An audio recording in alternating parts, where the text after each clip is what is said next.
এক যুবক এসে সাহাবাদের সামনে রাসূল সাল্লাল্লাহু আলাইহি ওয়াসাল্লামকে বললেন, ইয়া রাসূলুল্লাহ ইযান লি বিজিনা, হে আল্লাহর রাসূল আপনি আমাকে জিনার অনুমতি দেন। নাউযুবিল্লাহ। কিসের? জিনার মানে ব্যভিচারের অনুমতি দেন।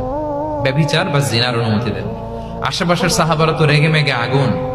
ফাআকবালাল কওমু আলাইহি ফাজাজারু, সবাই তাকে দৌড়ে ধরতে গেল আর ধমকাতে লাগলো, ছি ছি ছি, মা মা। আমরা যেটা বাংলায় বলি ছি ছি, আরবিতে ওনারা কি বলে?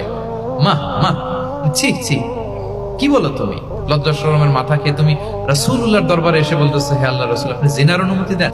যে রাসূল আল্লাহর পক্ষ থেকে বাণী শোনায়, ওয়ালা তাকরাবুজ জিনা, তোমরা ব্যভিচারের নিকটবর্তীও হয়ো না, আর তুমি সেই নবীর কাছে এসে আবদার করতেছো জিনার অনুমতি দেন।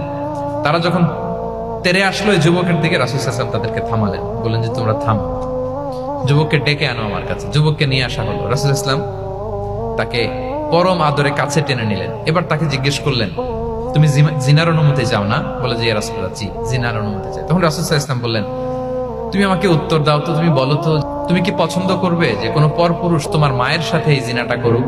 তোমার এটা ভালো লাগবে? সে বলে, লা ইয়া রাসূলুল্লাহ, না, কখনো না, আমার মায়ের সাথে কেউ এই পাপাচারে লিপ্ত হবে, এটা কোনো মানুষ মেনে নিবে না।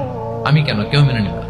তারপর রাসূল সাল্লাল্লাহু আলাইহি ওয়াসাল্লাম তাকে বললেন, তুমি তোমার কলিজার টুকরা সন্তান, কন্যা সন্তানের সাথে, তোমার কন্যার সাথে কেউ এই পাপ কাজটা করুক, এটা তুমি মেনে নিবে? এটা তুমি পছন্দ করো?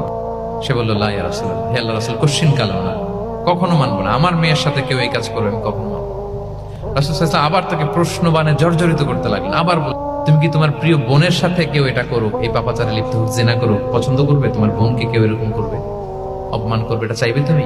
বলে, কখনো না, লা ইয়া রাসূলুল্লাহ, কখনো না, কেউই তো পছন্দ করবে না এটা। তখন রাসূল সাল্লাল্লাহু আলাইহি ওয়াসাল্লাম বললেন, তুমি যার সাথে জিনার অনুমতি চাইছো সে তো কারো না কারো মা, কারো না কারো মেয়ে, কারো না কারো বোন, তুমি এভাবে কেন ভাবতে পারো না? সুবহানাল্লাহ ওয়া বিহামদিহি। এই কথা বলার পরে তো সে একেবারে ইমোশনালি এমন ড্যামেজ হয়েছে, লজ্জায় কাচুমাচু হয়ে মাথা নিচু করে দাঁড়ায় আছে।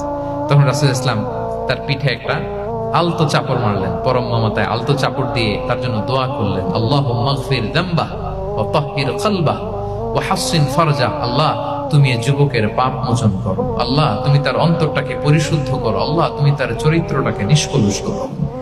এই হাদিসের রাবি উনি বলতেছেন, ওই দিনের পর থেকে এই যুবক কখনো কোনো পরনারীর দিকে রাস্তায় তাকায় নাই।